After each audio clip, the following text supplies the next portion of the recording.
Well, thank you so much for joining us at Collective Shout, Dr. Flood. It's actually such a privilege to be able to meet with you. This is obviously our first conversation in the flesh that we've been able to have for Reimagining Masculinity. And of course, the first question I always like to ask our guests is, how did you as a man find yourself becoming critical of pornography? Great question. Look, I, in my teens, already had some kind of distance from traditional masculinity. I wasn't very well worked out or anything, but I kind of knew I wasn't kind of into being a sort of total blokey bloke. I wasn't into rugby. I wasn't into treating girls like shit, if I can say that. Yep. Like I knew that, some of the things that some guys did, I wasn't really keen on. And I sort of felt some distance from that, although I was also going along with some of that as well. I got involved in left-wing student politics at uni and was going out with feminist women. So I had feminist girlfriends, and they and other women in that group were kind of calling us on our sexism. So I was starting to think about sexism and gender issues. And I'd used porn as a teenager. I'd found porn at the tip and swapped porn with my best friend next door and so on. But I also had some discomfort about it. And it wasn't a discomfort about sex, about masturbation. It was kind of a sense that it didn't seem to represent women very nicely. It didn't seem to kind of have a very, very kind of respectful representation of girls and women. And it didn't seem to fit at all with the kind of healthy, respectful, consensual relationships I was trying to build.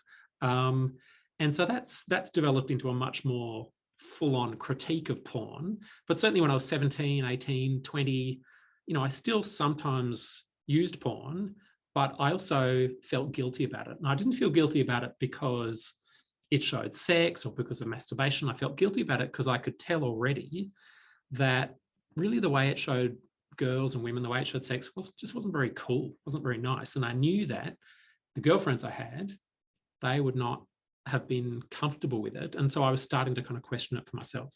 Yeah, that's fantastic. Thank you so much for sharing personally. I know for other guests, there was that sense, that struggle of them wrestling with their conceptions of ethics or justice and what they were themselves were experiencing in the real world. So I find that, very fascinating, that thread that runs through a lot of these experiences that then have informed, in your instance, academic work. And can I ask about that? So when did you then start to want to write about it academically or explore it in your research and in your studies? Yeah, so let's think. So in my mid-20s, late 20s, I was increasingly involved in anti-violence advocacy. So there was a group in Canberra in Australia called Men Against Sexual Assault. And Men Against Sexual Assault was kind of this anti-violence men's group. We had a feminist politics and we were trying to do activism. We had rallies and marches and public events and education about the role that men could play in stopping violence against women. And that was one space where I started to encounter much more clearly kind of feminist critiques of pornography. So, feminist work has named violence against women as a serious social problem. And part of certainly a feminist analysis of violence against women is that one factor that shapes that is pornography. That pornography in some ways socializes men into using violence against women, into sexual violence. And so I was kind of encountering that critique and sort of, realizing for myself that if I was serious about rejecting violence against women, about avoiding ever pressuring or coercing a girl into sex myself, if I was serious about that, then using porn didn't really fit with that. Because as far as I could tell, most porn, probably virtually all porn, really seems to sort of treat violence as sexy and treat girls and women only as sexual objects and so on. So the kind of politics I was involved in didn't fit with, the use of porn. And so I got involved in activism, and then increasingly I got involved in academic work. I eventually did a PhD and eventually became an academic. And I'm now, a full-time academic at the Queensland University of Technology. And my work is focused on preventing violence against women. And what's really clear is that pornography is one factor that shapes that violence. But I've also done work just on pornography itself, on children's and young people's exposure to pornography. And because of that, I know really well that there's a massive body of scholarship that tells us that exposure to pornography, using pornography has a series of harmful effects, not only on children and young people, but actually on people in general. And so I think because of my academic work and my activist work, I've got I think a really strong sense of that. That's fantastic. When you've looked at it, for example, and to touch on it, the harms to women and girls are obviously ubiquitous, and we continue to hear that. We've seen all the stories, in particular post Me Too. We're now seeing it in Australia with these sexual assault revelations. But why should a man care? Why should men actually be interested in a critique of pornography and men's sexual entitlement? Yeah, look, that's a great question. So to back up a bit, sure. I want to say, well, what does porn do? What impacts does it have? And there's literally hundreds of studies on this. And, there's about 6 or so effects that pornography has that are very well documented. One is, and they kind of start with more innocuous, less troubling to seriously troubling. So to start with the kind of, if you like, the most neutral effects, people who use porn are more likely to know about sex and know about bodies than people who don't.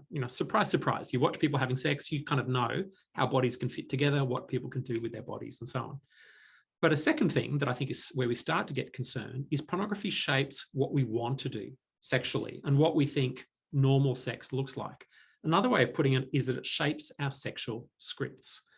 And best example of that is around anal sex. So lots and lots of heterosexual pornography shows anal sex, shows men having anal sex with women. And that's shaping users' expectations so that growing numbers of young men think, I'd like to try that. That looks interesting. And then, maybe that's okay. Maybe that's totally fine. But the problem is when large numbers of young men are pressuring or coercing girls and women into anal sex who don't want to have it. And certainly you talk to girls and young women, lots of them are putting up with sex they don't want, that's uncomfortable, that's painful, because they kind of feel like they have to do it and that's what's expected. So that's the second effect of porn that I think that's one reason why guys should be concerned is, what's porn teaching me? What's porn teaching me about what kind of sex I want, how I'm going to treat the girl or woman I'm with, or indeed, the guy I'm with, and is that healthy or not? And certainly one problem is guys starting to assume, oh yeah, I definitely want to have anal sex because that's what lots of porn shows, even if she doesn't really want to. I'm going to pressure her, or I'm going to sneakily try to have anal sex because I know she doesn't want to. Also things like ejaculating on a woman's face, or much more explicitly violent practices like slapping her or choking her. Lots of porn these days shows slapping, shows choking, shows degrading language, slut, bitch, whore, those kinds of things. Most women don't want that. Most women don't want that and don't think that's part of a healthy, enjoyable sex life. So if guys get into porn a lot and start focusing on slapping and choking and gagging and so on, we're going to be having sex with women who don't like having sex with us and who are having a bad time. But the most, there's 2 more effects I want to mention. One is about betrayal, about intimacy. That if you're in a relationship, lots of guys are in relationships, and lots of guys who use porn don't tell their female partners they're using porn. Why don't they do that? Why don't they tell their partners, oh yeah, had a great wank last night to some great porn? They don't do that. And I think the reason they don't do that is lots of men know that their female partners would not be very happy with it, wouldn't be okay with it. Some women, like from some studies, about a third or a half of women feel like it's a betrayal, feel like you're fantasizing about sex with some other woman, you're getting off on her. And so some women feel like that's a betrayal. Some women feel insecure about their own bodies. I don't look like porn stars. I can't do what porn stars do. And of course, some men get into using porn in ways that become obsessive, compulsive, addictive, in fact. And so there's a bunch of ways in which men using porn actually stuffs up our relationships with women. It becomes a source of dishonesty and lies, becomes a source of a sense of betrayal and intimacy for those women. So that's another reason why guys should be concerned, that the evidence is that using pornography is bad for your relationship satisfaction, bad for the kind of sense of trust, sense of intimacy, sense of connection between you and your partner. This is a very long answer, but the last thing I want to say about porn is about rape and sexual violence. Now, no one is saying, I'm definitely not saying that every guy who uses porn turns into a rapist, or that using porn makes you into a rapist. But there's really good evidence that guys who do use porn are more likely than other guys to think that sexual violence is okay in some circumstances and to actually be sexually violent themselves. In other words, rape or sexual violence are shaped by porn. They're not shaped only by porn. There are other factors that shape why some guys rape and many guys don't. But the evidence is that porn feeds into what they call violence supportive attitudes. Thinking that, some girls like to be pressured or like to be pushed, or that if she says no, you should keep pushing past that. Thinking that slapping and choking and kind of violent, degrading sex is not only okay, but is actually sexy, is arousing, and so on. And so I think another reason why guys should be concerned about porn is, again, what's it doing to them? What's it doing to us and how we treat the girls or women we're with? Doesn't mean that we're more tolerant of violence, more tolerant of degradation than we might otherwise be. Doesn't mean that we're increasing the risk that we're going to pressure or coerce the woman we're with into sex. In other words, we're going to sexually assault her. So I think there's a whole bunch of reasons why guys should be concerned about porn use. And they really boil down to two categories. First category is that it risks causing harm to women. That porn use is linked really clearly to sexist attitudes and to violence. And so if we're using porn, we are risking behaving in those ways and doing harm to the women and girls apparently that we like or we love. The second reason is it's bad for us, bad for our sense of intimacy and connection in relationships, bad for our kind of sense of self, how we are sexually in the world and so on.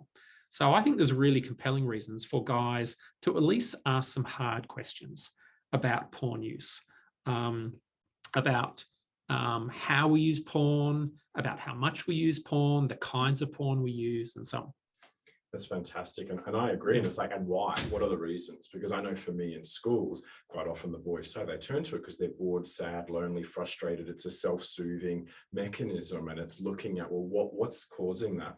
The other things that I'd be interested for you to touch on, because I know in some of your other remarks, you've referred to it as sexist education or rape training, yep, which I think you've touched on already and persuasively so.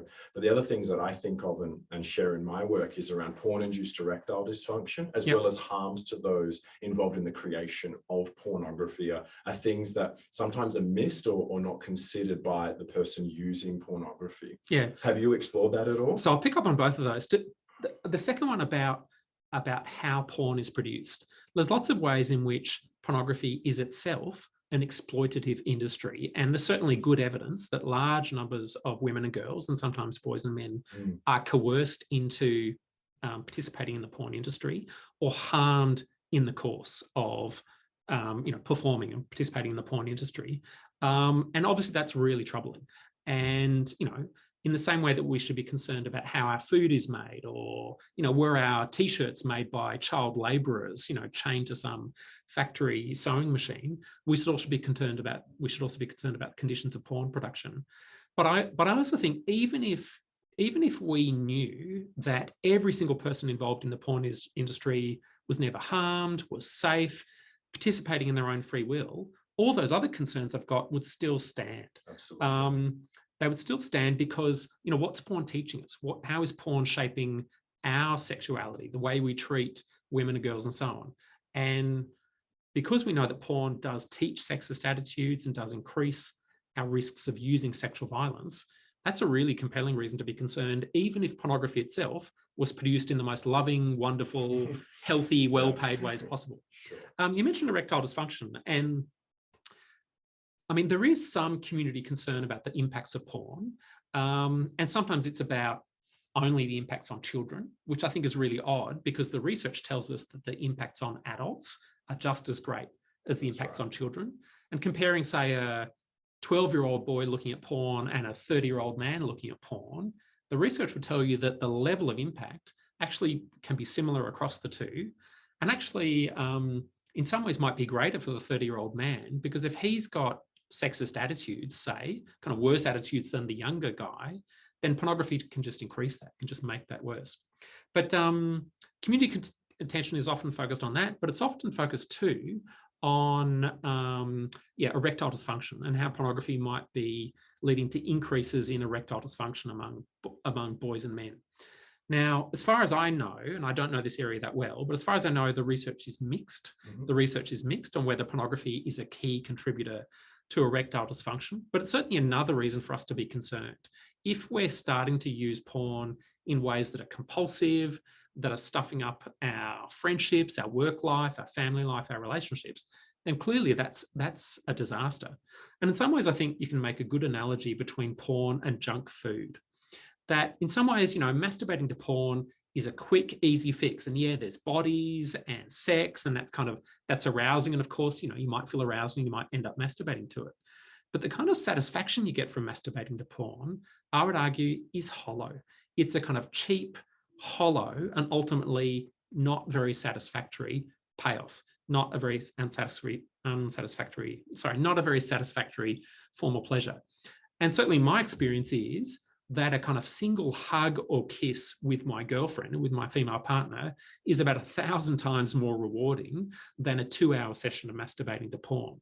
That at the end of that, my experience when I was, say, in my early 20s, I think some other men's experience is that you feel cheap, you feel used, you feel like, well, that was kind of crappy. You don't feel like, what a deeply fulfilling and intimate experience I've just had. That's right. So it's a bit like a nasty hamburger. Yeah, it's going to give you some short-term, simple satisfaction, but in the long term, it's not genuinely satisfying and it's going to do you harm. Yeah, that's so important. It's a message I try to get across to boys, but it's obviously hard because, early on, there's less consequences, or the consequences of long-term porn use hasn't caught up with them yet, but we see the devastating effects over time. Yeah, and look, and their girlfriends will tell you about the consequences. Their female friends who are saying, yeah, he's pressuring me into doing stuff I don't want, or he's doing this stuff that I find painful or degrading, or he wants me to have, big boobs and no pubes and just to look like porn stars, and that's not me. That's Lots of girls and young women are complaining, but I don't think many boys and young men have so far started listening to that. I agree with that. And in particular, when you see even the ABC running pieces showing that a lot of women in Australia don't actually enjoy sex with their male partners. Yeah, which is really disturbing, is quite really alarming. troubling. And I know I said it actually just yesterday in a boys session where I said to them, boys, that they're off in their heads thinking about pornography and they're not embodied both in the moment and in their own bodies and present to what's actually happening when they're engaging in sexual activity. Yeah. And look, some people say the problem with porn is that it's unrealistic. And I don't think that's the big problem with porn. I think the big problem with porn is much more to do with its sexism, its violence. And because, I think it teaches us to see, teaches it mainly male users, to see women and girls in really narrow ways, only as sexual objects, and to kind of learn to get off on a woman looking in pain, a woman having tears running down her face because of, deep oral sex, or, other things that really don't make for very healthy sex in the majority of cases. Yeah, that's fantastic that you've touched on that. And now to flip it, because obviously your work is about prevention, and you've dedicated your academic studies and your intervention and your advocacy to try and help men resist this. So what can we do to help men resist these more stereotypically harmful scripts of masculinity, and in particular male sexual entitlement? Yeah, look, just on male sexual entitlement, I think one of the reasons that porn is so powerful is because it can pick up on a whole lot of messages that lots of guys get anyway. That, we have a right to sex with women, that women are only good for one thing, a kind of sense that you have to achieve, you have to score sexually, and, you get more status the more sexual partners you've had and the more sexual things you've done. The idea that men have an uncontrollable sex drive and we can't stop ourselves once we're aroused. All those kinds of ideas, they're intensified by porn. So porn picks up on a kind of set of scripts, if you like, scripts for what it means to be a guy that are not very helpful in the first place. But so what can we do?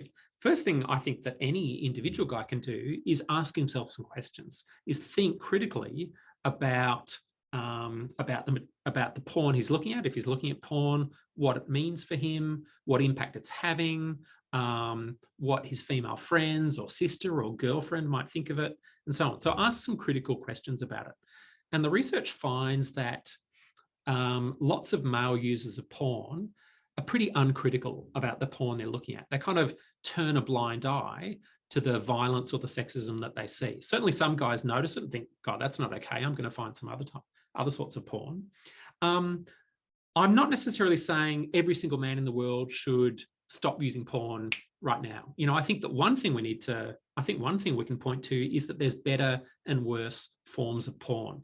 Certainly, I think every guy in the world should stop using porn that explicitly shows violence, that shows slapping, that shows choking, that shows degrading language, and obviously that shows rape or shows children and so on. But even if we're using porn that is very clearly consensual and involves genuine couples having clearly consensual sex, there's still things to be troubled about, still things to be concerned about. So I still think we've got to ask ourselves hard questions about it.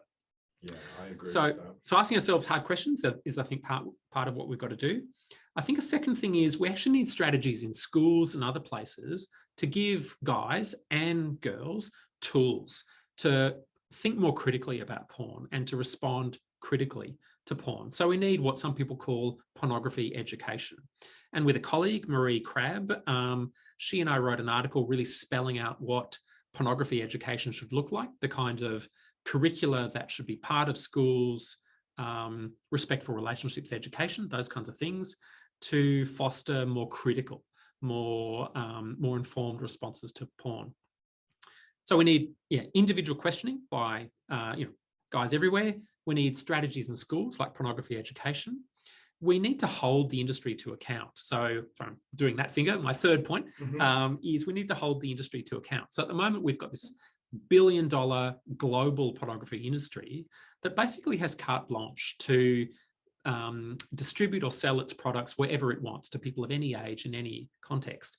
And we really need to hold the industry to account in the same way that, say, the tobacco industry was held to account, because in both cases, these are industries that are leading to significant public health problems. In the case of the tobacco industry, cancer. In the case of the pornography industry, sexual violence and other forms of harm. And so we've got to hold the industry to account. We certainly need legal and regulatory strategies to do with where pornography is available and the ages of the people it's available to and the kinds of materials that can be shown. But as I've said, we also need social and educational strategies in schools, in other contexts. Last strategy I think we need is a much more energetic community conversation. At the moment, we're starting to see the kind of bubbling up because of Collective Shout, because of other campaigns and other organizations. We're starting to see growing community discussion of the harmful impacts of porn. But I would like to see that really ramped up far, far more. And I'd like to see that community conversation pay much more attention to what porn is doing to boys and men, to the way it's shaping boys and men's sexualities, sexual scripts in really harmful ways. Harmful for the women and girls or the boys and men they're having sex with, and harmful for them themselves. Fantastic. I fully agree with you. And that's something that we are obviously pushing for, is to be able to have this conversation publicly. And I'd love to then build on that, because obviously you and I would welcome what's happened with regards to consent education and where we've stepped in the forward progress that's been made. And we need that to be standardized. We need that to be embedded and further opportunities to add to that in the curriculum. But you made a remark one night in a lecture that really resonated with me, which was in regards to that if we don't actually address pornography, that consent education may not be fully effective, because boys are being conditioned by pornography to push past consent, and in fact, in some instances, to desire rejecting someone's consent because of the rape themes and rape kind of myths that are propagated by pornography. Would you be able to unpack that a little bit? Yeah, sure. So look, there are, in schools around the country, there's growing momentum for healthy relationships or respectful relationships or consent education. And that's a very good thing. In some states, like Victoria, it's well established. In other states, like here in Queensland or other places, it's much more ad hoc, much more uneven. And what that kind of education is up against is what you might call rape culture. It's up against some well-established norms, sets of ideas about gender, well-established sort of sets of beliefs and assumptions about sex, about relationships, about women's and men's roles that feed into unhealthy relationships and feed into sexual violence. And one key influence on those is pornography. So if we want consent education to challenge the beliefs, the inequalities in our culture that feed into rape, that feed into violence and so on, it would be really odd if we left alone an entire industry that's contributing to that. And, we know that large numbers of boys and men, 90+% have seen pornography by their mid-teens. We know that substantial numbers of teenage boys are using pornography not only monthly, not only weekly, but daily. Smaller numbers of girls and young women were also using porn. And if we don't challenge that, if we don't challenge the sexist and violent supportive messages in porn, then we won't be able to build cultures of consent, cultures of safety and mutual pleasure among young people, or indeed among anybody. Yeah, I agree. And for me, a remark that I quite often make, and I hope it's okay for me to say, is that young people watching pornography are being rewired in their brains with orgasms and dopamine, and they're certainly not having that whilst they're in a consent class, and certainly not to the same scale. So yeah, that's right. And look, one of the challenges, one good strategy around pornography is, some young people turn to pornography because they want to know how to have sex. Absolutely. They want to know, how do you go down on a girl, or how do two guys have sex, or, they want to know about sex and bodies and pleasure. And so if we had much more comprehensive sexuality education in schools across Australia, that would lessen the problem a bit. It would at least address the use of pornography shaped by a desire for sex education, sex information. But it won't address the fact that people also turn to pornography for that kind of hit, that kind of buzz of sexual arousal and so on. So that means we need to address that. It means we need to hold the industry to account so that it stops routinely putting out such sexist and degrading content. Fantastic. No, I really appreciate those comments, and it helps us at Collective Shout, to continue to clarify and work towards our vision. And with this, how can we encourage men and boys to form these healthy relationships? Because we're really big on advocating in schools and through our campaigns that what we're trying to do is humanize women and girls. We're trying to cultivate empathy in young boys, which we think is the missing component in some of these conversations, that it's less about transactional sex, but more about how do we actually encourage boys to see the full humanity of the women, girls, or whatever partner that they're actually with. Yep. Yeah, look, I've written a lot and worked a lot on how to engage boys and men in gender equality, in violence prevention. And some of the strategies are to personalize the issue. So for example, lots of boys and men have girls and women in their lives. They've got sisters, girlfriends, mothers, daughters, and so on. And one strategy is to personalize the injustices or the harms we're talking about. So for example, for boys and men to hear girls and women's stories of being pressured into sex or into sexual acts they didn't want by kind of porn-addled boyfriends or husbands. So to hear girls and women's stories and voices, and to hear about the impacts, the harmful impacts of porn from girls and women they know, they care about, or just whose humanity they recognize. So one strategy is to personalize the issue. Another strategy, though, is to appeal to values, because lots of us believe in fairness, lots of us believe in equality, lots of us believe that you shouldn't be pressured into doing something you don't want to do. And we can again appeal to those commitments, to this kind of ethical or political principles. A third strategy is to point out how pornography is harmful for boys and men themselves. In other words, to appeal to self-interest, appeal to their self-interest in having healthy relationships, their self-interest in being kind of emotionally and physically healthy, and highlighting the harms that pornography does to boys and men themselves. A fourth strategy is to popularize and to sort of circulate critiques of pornography. In other words, to give boys and men a language so that they can name the harms, the things they might have some kind of low-level discomfort with in pornography. So I think there's a whole bunch of ways that we can invite boys and men into more critical, healthier, responses to and rejections of porn. Yeah, that's fantastic. And that resonates with a lot of my experience in schools, in particular, giving them both language and frameworks to critique pornography, because the most common feedback I'll get from the young boys is they're like, they've never heard this before. They just thought porn was just fun, no consequences. There was no harms to themselves or anyone else. Yeah. And so giving them the language, especially the boys, and I think there's far more than we realize who do have, similar to you and I in our personal stories, those reservations deep down. And there's just something not quite right about this, and it's it's not because of kind of sexual hang-ups. It's about, I don't like what this is doing to women and how I perceive women. And we've had other boys say it's because they then start to just see women through this very narrow lens of just sexual objects and sexual hookups. So yeah, I really am encouraged by that. And of course, it informs my work and helps me to do that.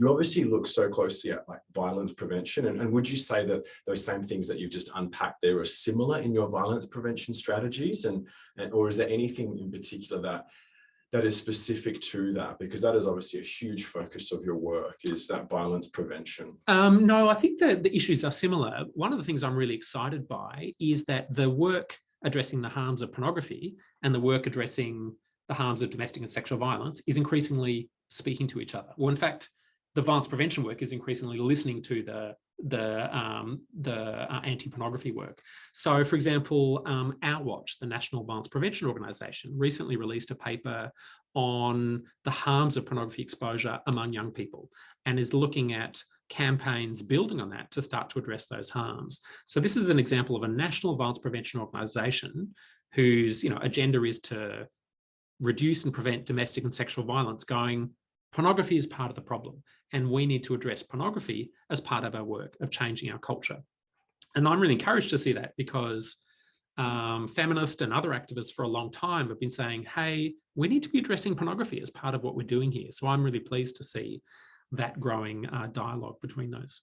That's fantastic. I'm just going to change the focus for a little bit. I'd be really interested, because obviously you've spent so much of your time dedicated to looking at masculinity, or masculinities, as you refer to it. And there is a push in different men's groups and men's kind of movements about rejecting pornography. And it's under the guise, and it's not that I think I disagree with this, of self-mastery or becoming better sexually and all these sorts of things.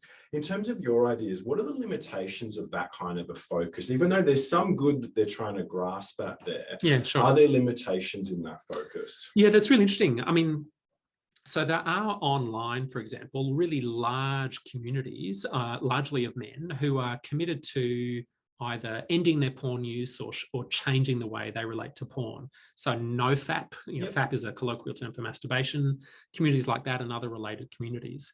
And one of the key positives of those communities is a kind of an ethic of mutual support. These are communities of men who are trying to support each other to build healthier relationships to pornography.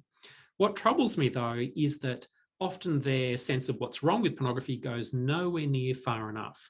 It's focused primarily on, how do I get more girls? How do I have more sex? And how might pornography be slowing me down in doing that?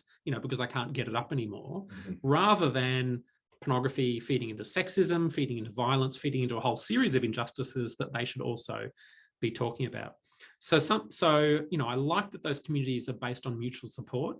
I'm troubled that those communities' sense of what the problem is very, very narrowly focused only on erectile dysfunction or only on kind of compulsive pornography use, and not on other really important dimensions of pornography's harms. Likewise, there's a kind of well-established Christian groups and communities online and offline, again, addressing pornography. And they can be limited too. Now, limited if you're not Christian yourself and don't participate in those communities, but also limited because some of those critiques are really, the problem with pornography is it shows something other than heterosexual, married, monogamous sex. And that's not my critique of pornography. That tends to be a more conservative Christian critique of pornography.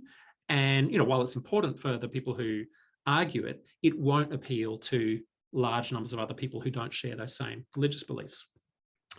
There's also a small kind of pro-feminist or anti-sexist men's communities, rejecting pornography, criticizing pornography. But again, too, often its language and its appeals are very limited, and it's not done a very good job, I'm sorry to say, of appealing to large numbers of boys and men. So, I'm pleased that there are online and offline communities involving boys and men engaged in mutual support to try to change their relationships to porn, their use of porn. But I think many of those are limited or don't go far enough. Appreciate those comments, and in particular looking at Yeah, how do we translate this for a broader audience? Because using sometimes even words like feminism or something like that can actually disenfranchise young men in particular. And it's about how do we actually translate these messages in ways to engage young boys. And I know I have that task before me because sometimes boys think I'm coming in to chastise them or give them a talking down to. Shame them or something. That's right. Whereas I'm trying to say, I'm advocating for you. I want the best for you, for yourselves, for your relationships, for your lives, etc. And I think for me, I'd love to hear your work because you've been doing this longer than I have of advocating for young men and for all men really in this space to help them, in essence, flourish. Yeah. Look, I think the challenges of speaking with and engaging boys and young men in the issue of pornography are actually similar to the challenges of speaking with and engaging boys and young men about violence against women. Because in both cases, they start off already feeling defensive, already feeling blamed, already feeling, particularly when it comes to, say, violence against women, attacked. When it comes to pornography, a bit of that, but also a sense of shame. Because bizarrely, even though the vast majority of people masturbate, there's still a stigma around masturbation. And so what are they using porn for? Well, of course, that's what they're using it for. And so you have to work really hard to engage boys and young men in those issues to make it less likely they shut down. One key thing to do is to start with the positive, to have a kind of strengths-based or positive approach where your opening words are about what they're doing well or what they're likely to be doing well and the good things. You know, most guys, you know, respect girls. Most guys would never dream of, you know, pressuring a girl. That kind of language is a good way to sort of start those conversations.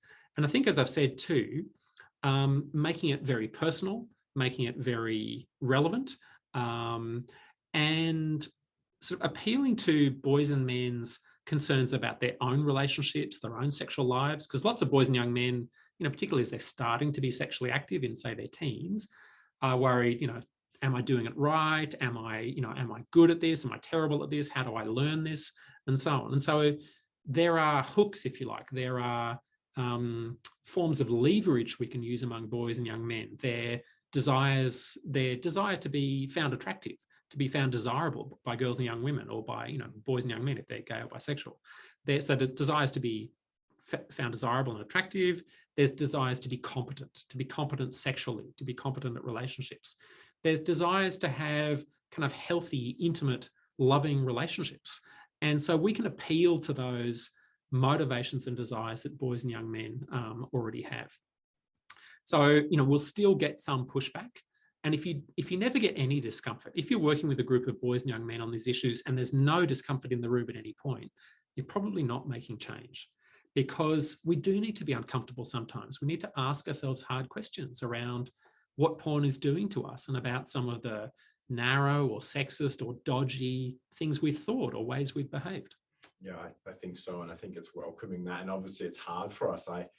I checked in with a group of year sevens yesterday, and because one of the boys was so brave, he put his hand up and he said, oh, I'm feeling a bit uncomfortable. And I don't think the rest of his peers heard that. And I said, you know, do you mind if I share that? Because that was really brave of you to say that. And I shared, you know, like, boys, you know, this young boy at the front has said that he feels a bit uncomfortable. Can I check in with you? Or is anyone else feeling uncomfortable as we talk about these sorts of things? And 70 to 80% of them put their hands up. Yeah, for sure. And it was a beautiful moment. And obviously it's not the discomfort of challenging, say, older people with more embedded kind of attitudes and sexual scripts, but it was beautiful to see and recognize that, and that we're working with some things in that space. Yeah. So there's kind of a spirit of, you know, of kind of questioning and of what they call reflexivity. So in other words, asking yourselves kind of thoughtful questions about, what is this doing to me? What kind of sex do I want to have? What kind of relationships do I want to have? What kind of person do I want to be? And if you can engage boys and men in those conversations, I think they're more likely to be critical of the damaging messages in porn, and probably better equipped to resist some of that. Yeah, agreed. That's fantastic. One of the final questions I love to ask every guest is, obviously, Michael, if you were speaking to younger teenage Michael, what would you say to him trying to negotiate this? And to complicate it a little bit more, you're an academic, so you can handle it. If you're saying it to yourself now with the realities of social media, the internet, et cetera, how would you tell young Michael to negotiate this time? Well, funnily enough, I have those conversations with my son, who's 16. So in a sense, he is, it's not his name, but he is a young Michael in a sense who's 16 and has definitely encountered porn like virtually every teenage boy. And I suppose the conversation I have is, again, about asking yourself, how do you want to be in the world? And what, how do you want to treat that girl you like, or, that girl you're falling in love with? And what kind of connection do you want to have with her? And how do you want her to feel after you've been together, after you've, had sex or whatever? And so that's one part of the conversation. I think I'd also be kind of appealing to, young Michael or my son's sense of kind of autonomy of, is this giving you a bunch of crappy messages that you actually want to reject? In other words, make up your own mind about sex, about relationships, about girls and so on, rather than buying into what is actually a bunch of hollow, nasty, damaging messages about sex and girls and so on. It doesn't feel like a great answer, but that's some of what I do. I think that's fantastic. And I think it's really important. I just want to thank you so much for your time. As I've said to you privately, but I love the opportunity to say it publicly for our Collective Shout listeners and those dialing in. Like, I'm grateful for your work, genuinely. I'm grateful for your Twitter thread. So if anyone's listening, following along, follow Dr. Michael Flood. His Twitter is just filled with fantastic resources. He keeps me updated vicariously through all the things that he's encountering and studying and exploring in this space. And it's an asset. And I'm thankful to have you here in Australia as a man speaking out on these issues. And, I've benefited from it, and it's informed me not only personally, but obviously professionally. And I just want to take this moment to thank you for that and to wish you well in all of your work. You're most welcome. Look, really, it's standing on the shoulders of others. And there's such a wealth of work out there by advocates, by organizations that I draw on, that I've benefited from myself. So if I can amplify that work, then that's a good thing. Well, thank you so much, and look forward to speaking with you again sometime. Thank you.